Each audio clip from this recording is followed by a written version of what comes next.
Hey guys, what's going on? Jay here from smarthelping.com, and I've got a new template. This is for personal finance. You can get it by going to the link in the description box below. It helps you analyze if you should buy your house or rent your house. Now, I would say these situations are not, everyone is different. Everyone has different needs, goals, plans. Renting might be good for some people, buying might be good for other people. It really depends on a lot. This analysis is going to focus just on the financials of each. And so to use it, you simply enter all your assumptions you would have about buying a house here. You've got a price, a down payment, an interest rate on the mortgage, amortization, also a term if you plan to, if the payouts earlier than the term is, payments per year, start month, and home appreciation. You also have ongoing costs that you have to account for, so property taxes and the growth of that over time, the annual growth rate, insurance, monthly repairs, possibly an HOA fee, possibly, well, always utilities, and the growth of all of those. No growth on the monthly repairs.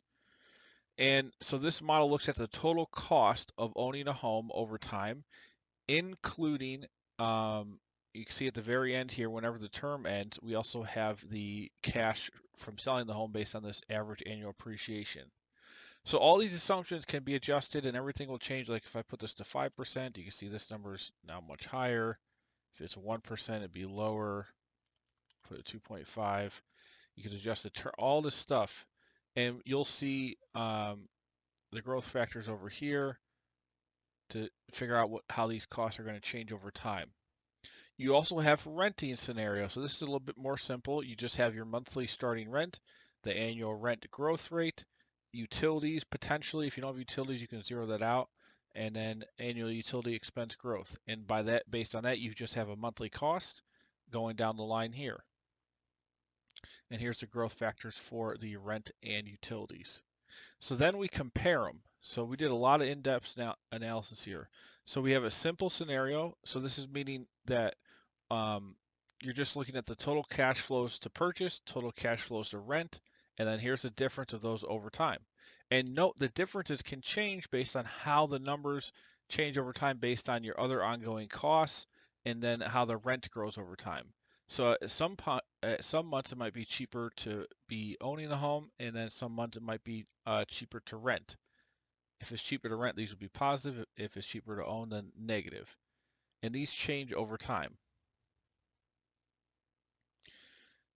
What I did is looked at the present value of each cash flow stream as well. And what that gives you is the actual real cost of the future expenses. So you would want the lowest number is essentially the cheapest. So in this case, you can see buying a home based on all the assumptions.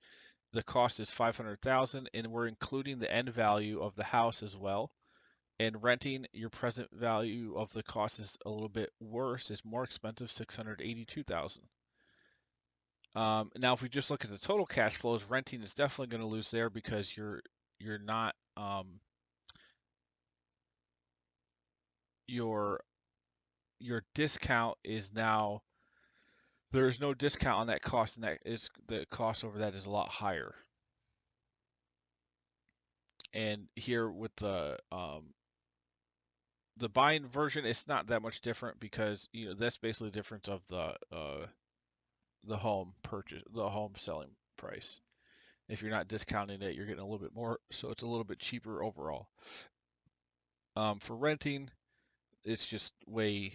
If you look at the raw dollar amount, it's way more expensive. But again, it depends. So we're assuming $2,500 a month of rent for this type of house. You probably couldn't rent it for that cheap. It'd probably be even more than that. Um, Now the advanced analysis I did is assuming, let's say you take the difference in cash flow and invest it at some annual rate of return, and you can choose to reinvest the dividends or not. So in that version, which we have here, you can see the renting scenario.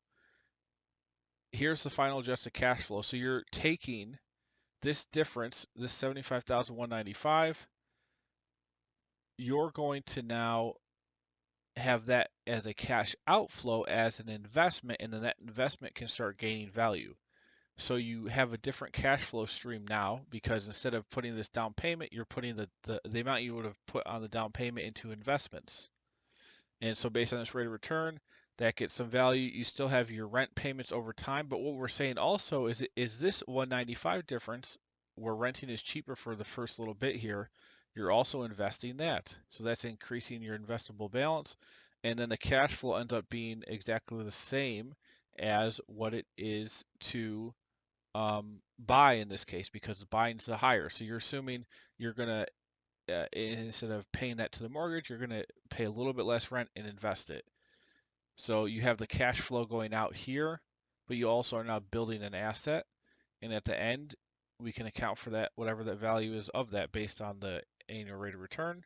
And if you're reinvesting each month's earnings or not. And then we also did the present value of that stream. And then I did the same thing for buying. And interesting, if you buy, it could in the future at some point be cheaper to be paying your mortgage and all your costs compared to the rent based on if the rent grows at depending on how the rent grows.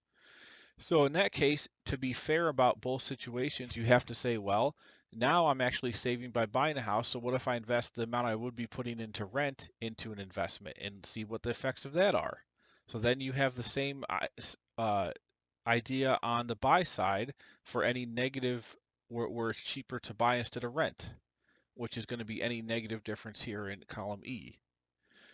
So this is the most fair analysis I could ever think to build with this. And then you've got the cumulative cash flows here, and we got the present value and total cash flows for each scenario. And this is where you get a little bit closer with renting because now you can reinvest. So that initial down payment you're investing instead of putting in the house, depending on if your annual gain is higher than what your annual appreciation of the house is. So here you get a little bit closer. And again, it depends on the assumptions. All the assumptions could be different. It's going to be different for every scenario. But you can see here, these are almost the same cost. And then here's the value non-discounted and a little bit further apart there based on this discount rate. I also did some visuals that show each stream, the cumulative value or essentially your total cost of each stream to live over 30 years. So the one that gets the highest is going to be the cheapest, because these are all going to be negative, but I mean, unless you somehow sell the home for like 6 times what it's worth. But again, that'll be dependent on your appreciation assumptions of the home. It'll also depend on your investment rate of return that you think you can get each year. Oh, and I did some advanced calculations. So this annual gain is broken down into a monthly gain based on this calculation. We're actually getting a proper compounded monthly rate that gets an annual rate of this. So there is proper math happening here. But yeah, I think this is a really good tool. It's applicable to anybody that's thinking about buying or selling. And I think this is a very interesting analysis, very complete, comprehensive. So enjoy. You can get the template, like I said, link is in the description box below. It's going to be a $45 one-time fee. I also have hundreds of financial models, templates, and tools for small businesses, startups, accounting trackers, a lot of interesting stuff built in Excel and Google Sheets that is very useful for a lot of people. So go check that out, smarthelping.com, and I'll see you guys on the next one.